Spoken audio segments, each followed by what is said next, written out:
कृष्णा, राधे राधे, जय माता दी। आप सभी को नवरात्रि के शुभारंभ की हार्दिक शुभकामनाएं। आज नवरात्रि का पहला दिन है, यानी कि प्रतिपदा तिथि। तो आज आप सुनेंगे नवरात्रा व्रत कथा। साल 2024 में नवरात्रा शुरू हो रहा है 3 अक्टूबर दिन गुरुवार 2024, जिसकी समापन तिथि है 12 अक्टूबर शनिवार। नवरात्रि का पहला दिन माँ शैलपुत्री को समर्पित है। माँ दुर्गा अपने पहले स्वरूप में शैलपुत्री कहलाती है के नाम से जानी जाती है। पर्वतराज हिमालय के यहाँ पुत्री के रूप में उत्पन्न होने के कारण इनका शैलपुत्री नाम पड़ा था। वृषभ स्थिता इन माताजी के दाहिने हाथ में त्रिशूल और बाएं हाथ में कमल पुष्प सुशोभित है। यह नव दुर्गाओं में प्रथम दुर्गा है। नव दुर्गाओं में प्रथम शैलपुत्री दुर्गा का महत्व और शक्तियां अनंत हैं। नवरात्रा पूजन में प्रथम दिन इन्हीं की पूजा और उपासना की जाती है। इस प्रथम दिन की उपासना में योगी अपने मन को मूलाधार चक्र में स्थित रखते हैं।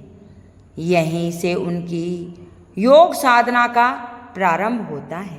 तो आइए श्रवण करते हैं। किसी भी शुभ कार्य की शुरुआत गणेश जी से की जाती है। तो पहले सुनेंगे गणेश भगवान की कथा, फिर सुनेंगे माँ शैलपुत्री की।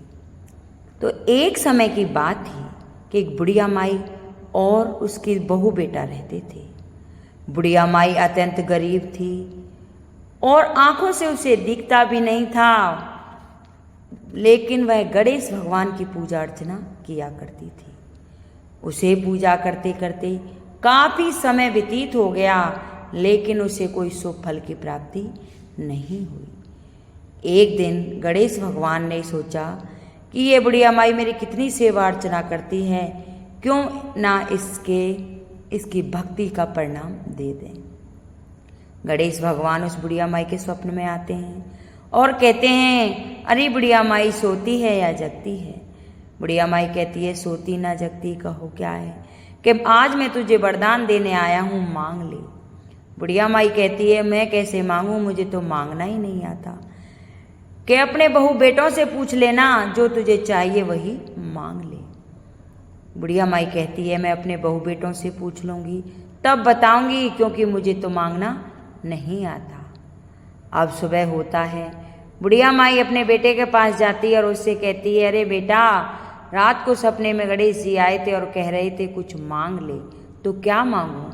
उसका बेटा कहता है, अरे माँ, हम इतने निर्धन गरीब हैं और कमाते कमाते थक गए जाता हूँ, लेकिन घर का गुजारा नहीं चलता, तो इनसे अन्न धन मांग ले।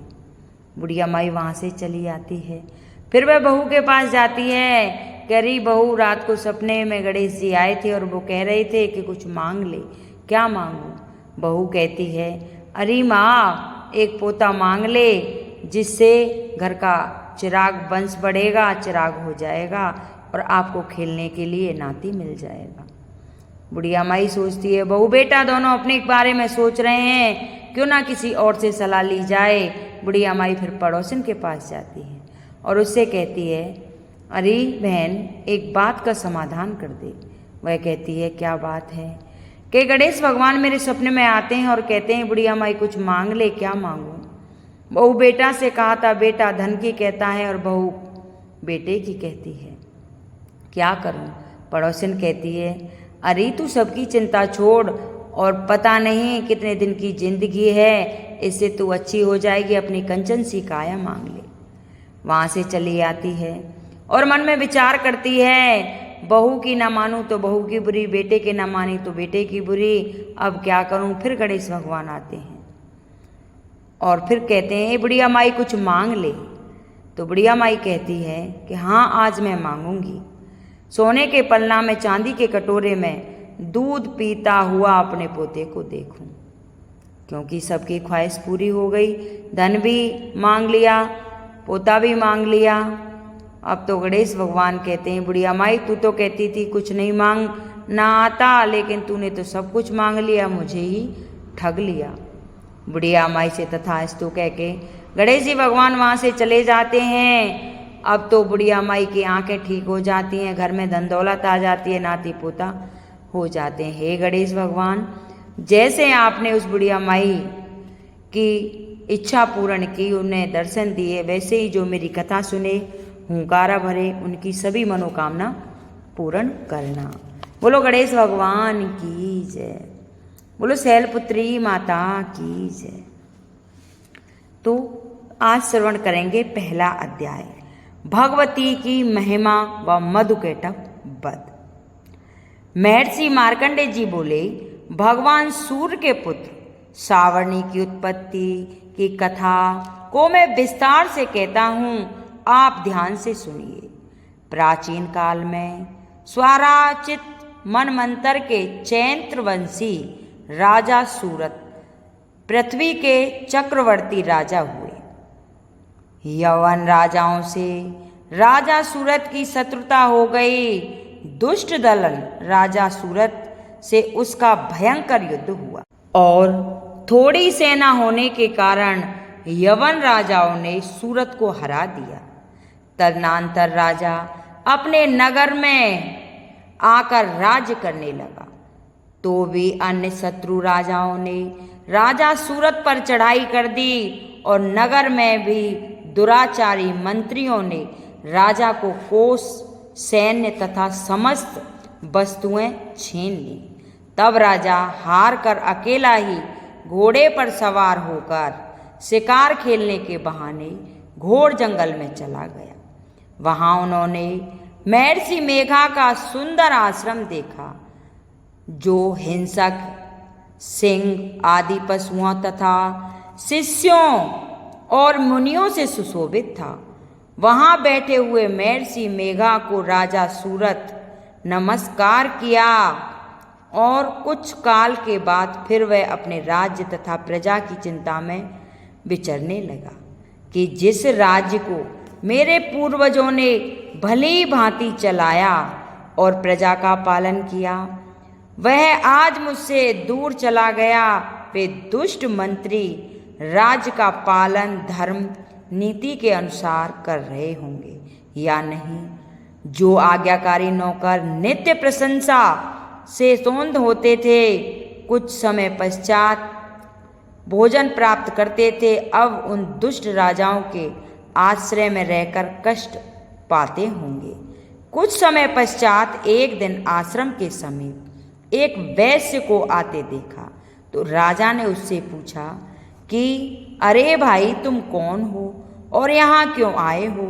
तुम्हारा मलिन मुख शोकायुक्त क्यों दिखाई देता है? राजा सूरत ने कहा कि हे राजन, मैं समाधि नाम का एक वैश्य हूँ। मेरा जन्म धनवान कुल में हुआ है और मेरे दुष्ट स्त्री व पुत्र आदि ने मुझे धन के लोभ से घर से निकाल दिया और मेरा धन छीन लिया है। मैं धन, स्त्री, पुत्र से रहित हूँ। अब मैं अकेला दुखी होकर इस वन में आया हूँ। मैं यहाँ रहने के कारण अपनी स्त्री, पुत्र तथा स्वजनों की परिस्थितियों को नहीं जानता कि सदाचारी है या व्यभिचारी। राजा बोला, जिन स्त्री, पुत्र आदि ने तेरे धन संपत्ति को छीन लिया है, फिर उन्हीं के स्नेह में तेरा मन क्यों जाता है? वैश्य बोला, जिन पुत्र आदि ने धन के लोभ में आकर मुझे घर से निकाल दिया है, मेरा चित्त फिर भी उन्हीं में आसक्त होता है। मैं क्या करूं? इन स्वजनों से निर्मोही होने पर भी मेरे मन में उनके प्रति प्रेम के आकर्षण हैं। मार्कंडेय ऋषि बोले, हे द्विजश्रेष्ठ, तत्पश्चात राजा सूरत और समाधि वैश्य दोनों मिलकर मेघा मुनि के समीप जाकर प्रणाम करके बैठ गए और मेघा ऋषि से कथा प्रसंग करने लगे। राजा बोला, हे भगवान, मैं आपसे एक बात पूछना चाहता हूँ। हे महाराज, मेरा मन वंश में नहीं है, गए हुए राज्य तथा अन्य सभी स्त्री पुत्र बांधवों की ममता मुझे अभी तक बनी हुई है। हे मुनि श्रेष्ठ, यह जानते हुए भी मेरा स्नेह उनमें से अज्ञानियों की भांति विशेष बढ़ता जाता है। यह भी उनमें अत्यंत आसक्त रहता है। इसी तरह हम दोनों बहुत दुखी हैं। हे महाभाग, उनके दोषों को जानते हुए भी हम दोनों का हृदय उनकी प्रीति ममता से आसक्त रहता है। इतना ज्ञान होते हुए भी ऐसी ममता क्यों है? हम दोनों को अज्ञानियों की भांति मूढ़ता क्यों उत्पन्न हो रही है? तब महर्षि मेघा ने कहा, समस्त जंतुओं को जानने योग्य ज्ञान होता है।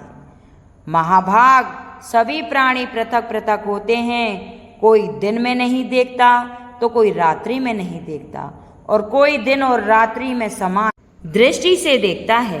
पुरुष ज्ञान युक्त है, यह सत्य है, इसमें संदेह नहीं है।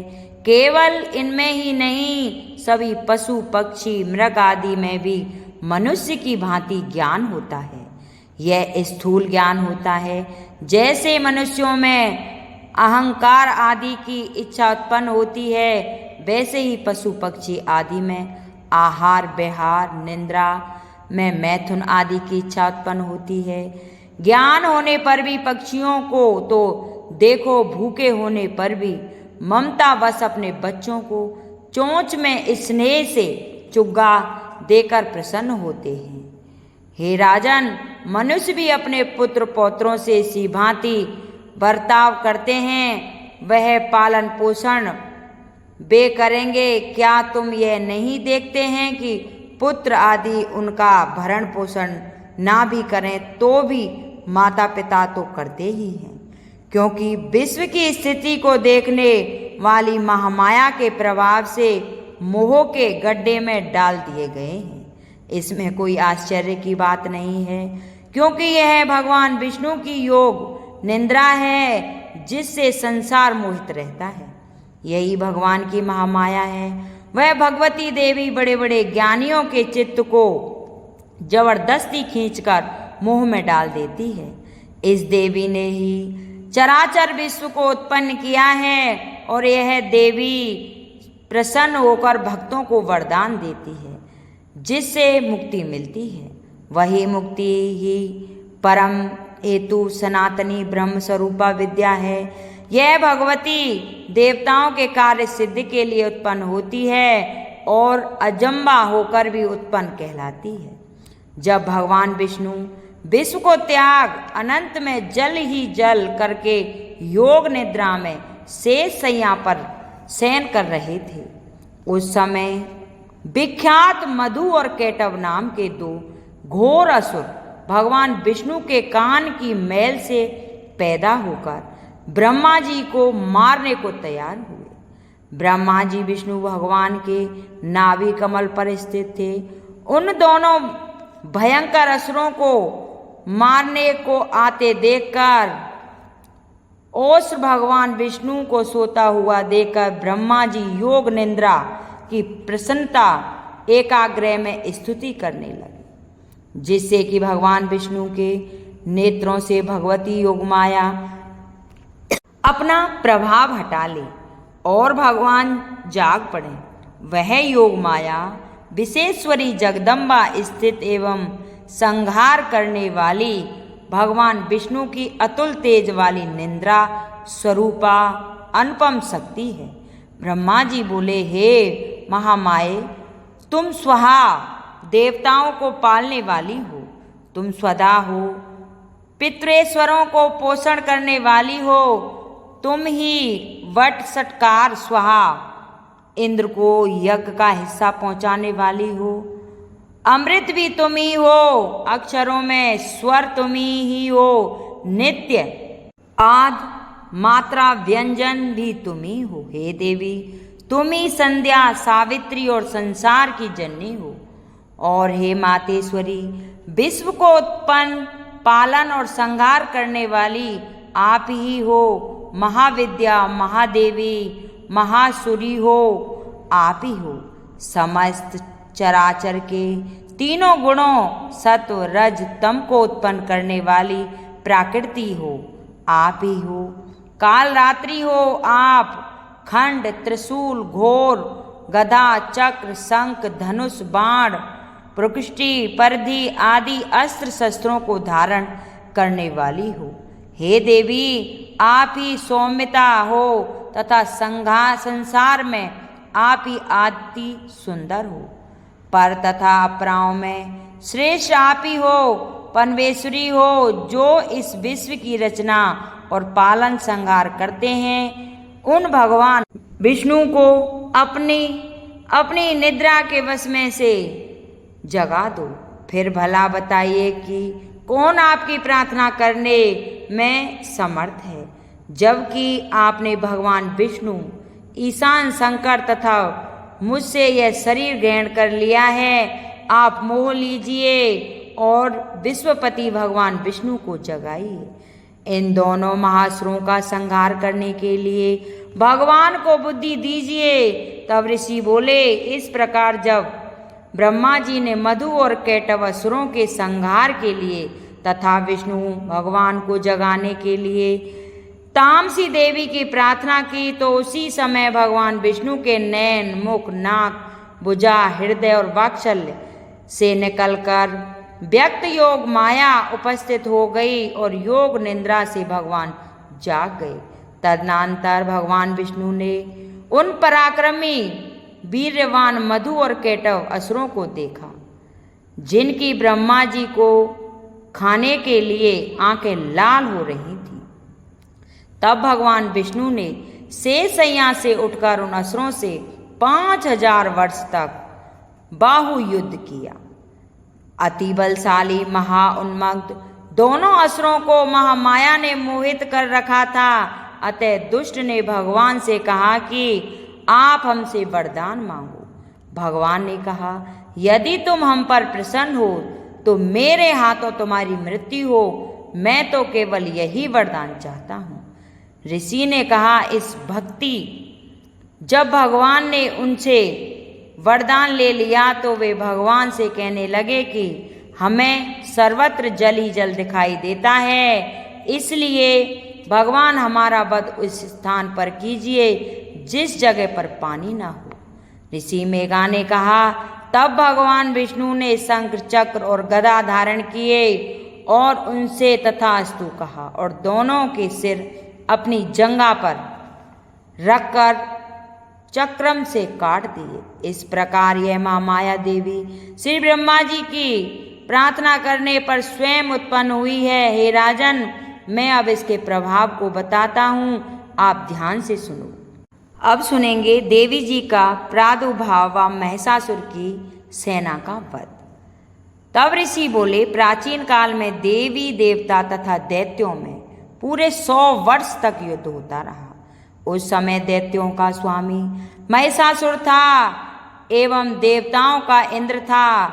उस संग्राम में देवताओं की सेना महाबली दैत्य से हार गई।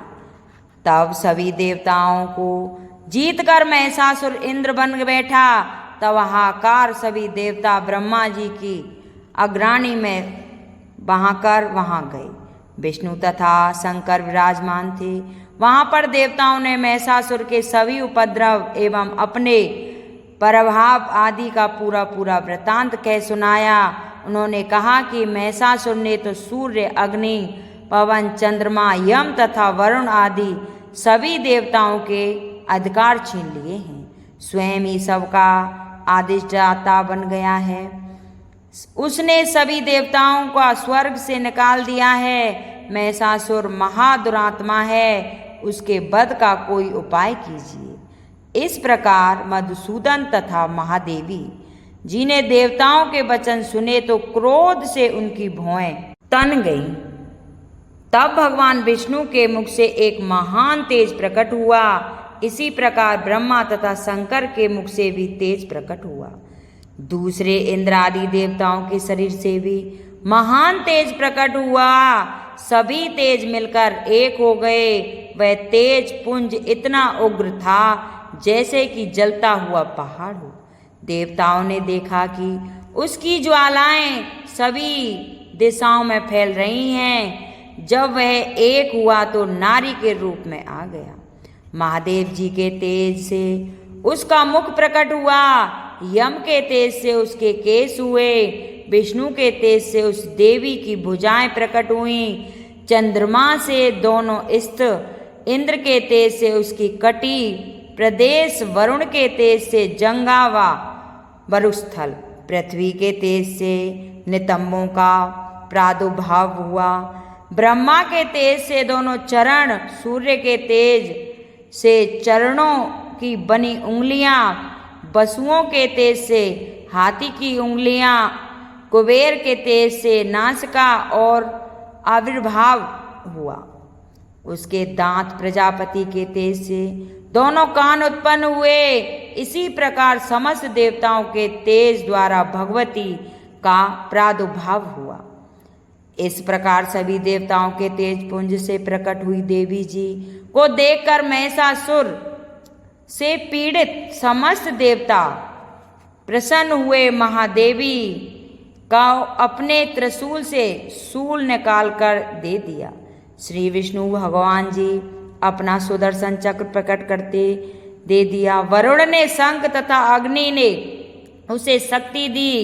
मारुत ने उन्हें दंड, फिर सहस्त्र ने ऐरावत हाथी से घंटा दिया। यमराज ने कालदंड से दंड प्रदान किया। सागरपति ने रुद्राक्ष माला अर्पित की। ब्रह्मा ने कमंडल भेंट दिया। सूर्य ने भगवती भी रोम कृपा से अपनी किरणें प्रदान की।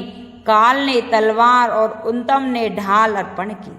क्षीर सागर ने हार तथा कवि ने पुराने होने वाले 2 वस्त्र भेंट दिए। इसी प्रकार चूड़ामणि, दिव्य कमंडल तथा 2 कड़े भी भेंट दिए तथा चमकता हुआ अर्धचंद्र, सभी भुजाओं के लिए बाजूबंद, चरणों के लिए नूपुर और कंठ के लिए सर्वोत्तम कंठुला भेंट किया। इसी प्रकार सभी उंगलियों के लिए जड़ित मुद्रिकाएं प्रदान की। विश्वकर्मा ने निर्मल परशु भेंट किया और उनके रूपों वाले अस्त्र, अभेद कवच, मस्तक तथा गले में धारण करने योग्य, कभी ना कुमलाने वाली कमलों की माला दी। जल्दी ने उसे बहुत सुंदर कमल दिया। हिमालय ने वाहन के लिए सिंह एवं और भी अनेक प्रकार के रत्न भेंट किए गए। कुबेर ने सुरा से भरपूर पात्र दिया। सभी नागों के स्वामी एवं सारे देवताओं ने भी भूषण एवं आयुषों के द्वारा देवी जी का सत्कार किया। तत्पश्चात भगवती ने अट्टहास करके ऊंचे स्वर में गर्जना की। इधर देवताओं के शत्रुओं ने सारी त्रिलोकी की ग्रस्त देखा। तब वो अपनी सारी सेना को कवच आदि से तैयार कर अस्त्र शस्त्र लेकर झट उठ खड़े हुए। महिषासुर क्रोध में आकर बोला, अरे यह क्या हो रहा है? इतना कहकर सभी दैत्यों के साथ घिरकर उस सिंहनाद की ओर भागा। वह जाकर उनके तीनों लोकों को अपने तेज से प्रकाशित करती हुई देवी को देखा।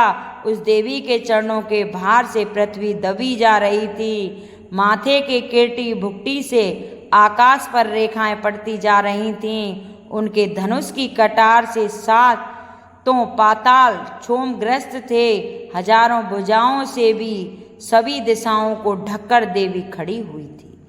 देवी जी के 7 दैत्यों का युद्ध आरंभ हो गया। महिषासुर का सेनापति उस समय चिक्षुर नाम का एक दैत्य था। देवी जी के साथ उसी का युद्ध होने लगा।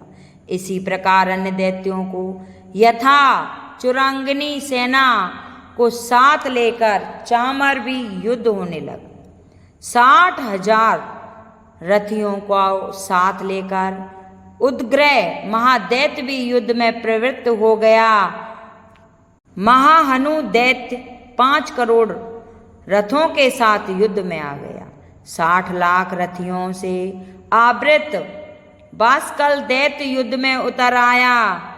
परवर्त दैत्य हाथी एवं घोड़ों के अनेकों सवारों के समूह से घिरा हुआ रथियों को साथ लाकर देवी जी के समक्ष युद्ध करने लगा।